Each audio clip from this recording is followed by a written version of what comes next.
Hey there, welcome to the channel. So if you're new to a gluten-free lifestyle, you may be looking for some short answers to some frequently asked questions about being gluten-free. If you're old school gluten-free or celiac, you're probably looking for some short answers to tell your families, friends, and anyone you run into because you're tired of giving the long answers. Today on the channel, I've got 35 frequently asked questions about gluten-free, and each answer is only about 5 words. I'm Jamie with SavorySaver. I share gluten-free recipes, tips, tricks, and resources to make your gluten-free lifestyle easier. So please consider hitting subscribe and let's get started. I found these 35 questions and answers at the website Eat This or That. I will link down below to that article in case you want to go over there and read them all for yourself. I would like to note that these answers are short and simple. They are not in-depth answers to the question. So always make sure if you have questions about the answers to ask your doctor or nutritionist on what's best for you and your gluten-free lifestyle. Let's start with question number 1. What is gluten? The answer: storage proteins found in grains. Question number 2. What type of gluten disorders are there? The answer: celiac disease or gluten sensitivity. Question number 3, what is celiac disease? It's an autoimmune disorder. And I do have some of my celiac people that have commented before. It is not an allergy, it is an autoimmune disorder. Question number 4, why is celiac disease so serious? The answer: it damages the small intestines. Number 5, how is celiac diagnosed? The answer: by blood tests and skin biopsies. Question number 6, what is gluten sensitivity? The answer is bodily responses from ingesting gluten. Question number 7, what are some of these symptoms? The answer: gastrointestinal problems, rash, or fatigue are just some of the symptoms. Question number 8, how is it diagnosed? The answer: it's a rule out condition. Number 9, will I miss out on important nutrients? The answer: no, you may actually absorb more. Number 10, why would I absorb more nutrients without gluten? The answer: gluten can inhibit nutrient absorption. Number 11, is it low calorie? The easy 2-word answer: no, not always. Okay, that was 3. Those of you that have been gluten-free or are celiac know very well that some of those options that you can eat are certainly not low calorie. Number 12, can I still enjoy the foods I love? The answer: yes. With some creativity and effort, you can still eat the foods you enjoy. Here on SavorySaver, that's what I try to do, is to bring you recipes that you'll want to make or want to try to see if it compares to what you were used to. I always try to make recipes that taste like traditional recipes and find recipes that taste traditional, because ultimately we just want good food. We don't need to be reminded that it's also gluten-free. Question number 13, will it help me lose weight? The answer: yes, or gain. Why? Because if you refer back to one of the other questions, it's not always low calorie. Why do people gain weight on gluten-free diets? Partially because of the fillers in the processed gluten-free foods. Just like all the other foods that are already prepared, there's fillers and preservatives and all this other stuff in those foods. So that's part of the reason you can potentially gain weight. Question number 15, can cutting out gluten be harmful?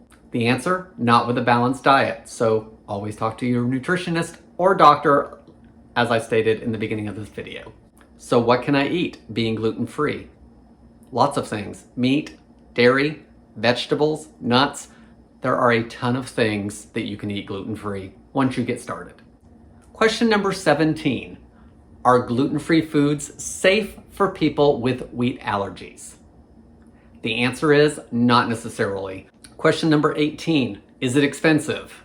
I'm sure all of my viewers and those of you watching that are already on a gluten-free lifestyle know the answer: yes. Sometimes it's expensive. Number 19, can I still eat out at restaurants? The answer: yes. Most restaurants will make accommodations.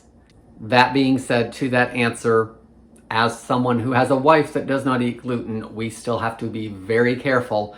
And my celiac viewers know that they are even more careful than we are at restaurants. You always need to be aware of what is in your food. Question 20. Will I be starving? The answer, no, it reduces cravings. So to my celiac and gluten-free viewers, you guys that watch me know my wife is a gluten-free one. I am not.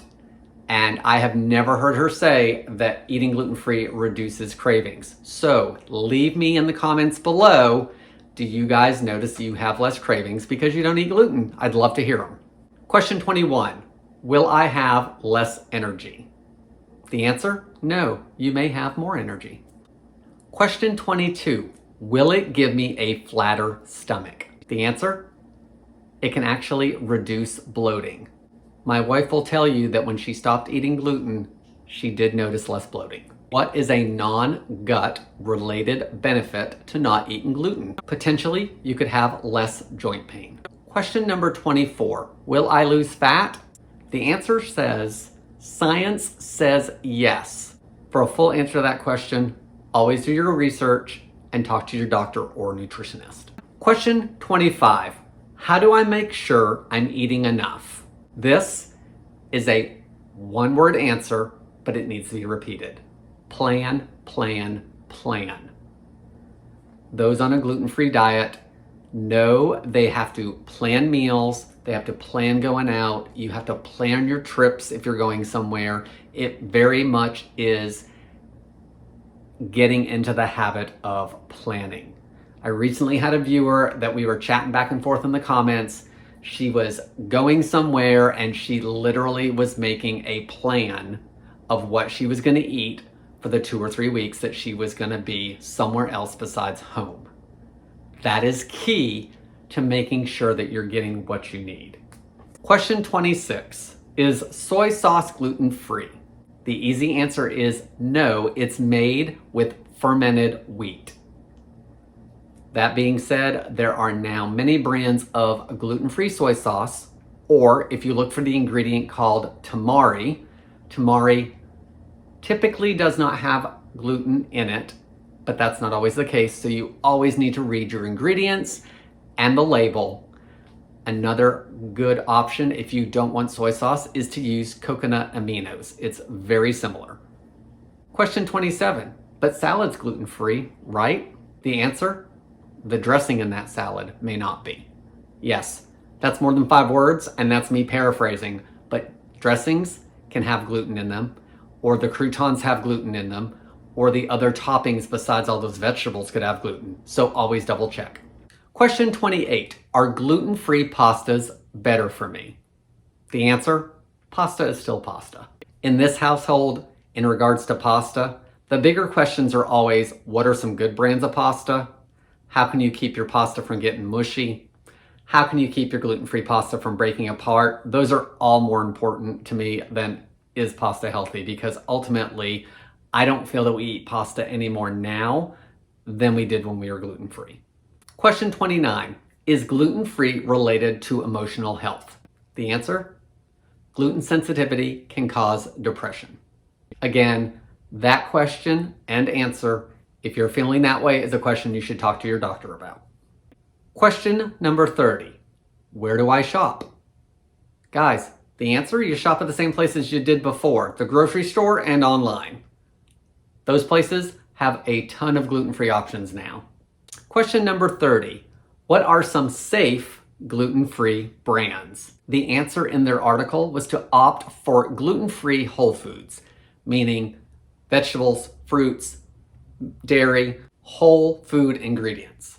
My addition to that answer is there are lots of companies that are gluten-free and provide plenty of gluten-free options for you. So always look for those certified gluten-free companies because they have products in the store that you're going to find that you're going to enjoy. Question number 32, is being gluten-free hard? The answer, it certainly is an adjustment. I agree with that completely. It's always an adjustment. It always will be an adjustment. You're always looking for foods that you enjoy, that taste like what you remember. You're always reading labels. You're always asking questions at restaurants. It is an adjustment, but it is very, very doable. And some of my viewers have way more to worry about in their eating habits than we do in this gluten-free household. Question 33. What are some non-gluten containing grains? Buckwheat, quinoa, millet, rice, sorghum. Those are just 5. Those items are often also ground into flours, and they go into those gluten-free flour blends that you see in the store. Question number 34. Are oats gluten-free? The answer, yes, but they can have cross-contamination. Let's expound on that just a little bit more. Oats are often processed with other grains that do contain gluten. Therefore, if you are susceptible to having issues when there is cross-contamination, you could potentially have a problem with eating oats that are not certified gluten-free. Finally, question 35, definitely a fun question, not a super serious question. Is gluten-free a fad? Yes, maybe for celebrities. I recently had a viewer that said they had been gluten-free for years, back in the days when most people didn't know what it was. I remember years ago when you were gluten-free, your choices were pretty much cardboard and paper. And in all seriousness, that's what everything tastes like. And I still find today that some things still taste like that. So here on this channel, I do try to find the things that do not taste like cardboard or paper. Guys, those are 35 frequently asked questions about being gluten-free. Again, my gluten-free viewers, my celiac viewers, you guys are always really good about putting some great comments down below on your thoughts on things like this. So continue to do that for this video, please, because it may help someone else or it may help me because you guys teach me things too. Guys, I want to thank you so much for watching. I know this isn't one of my typical cooking videos. I do hope that you learned something from it. Or if you're new at the channel and want to make sure you're keeping up on all my new videos, definitely hit that like and subscribe button. Guys, thank you so much for watching. And as always, I hope to see you in the next video.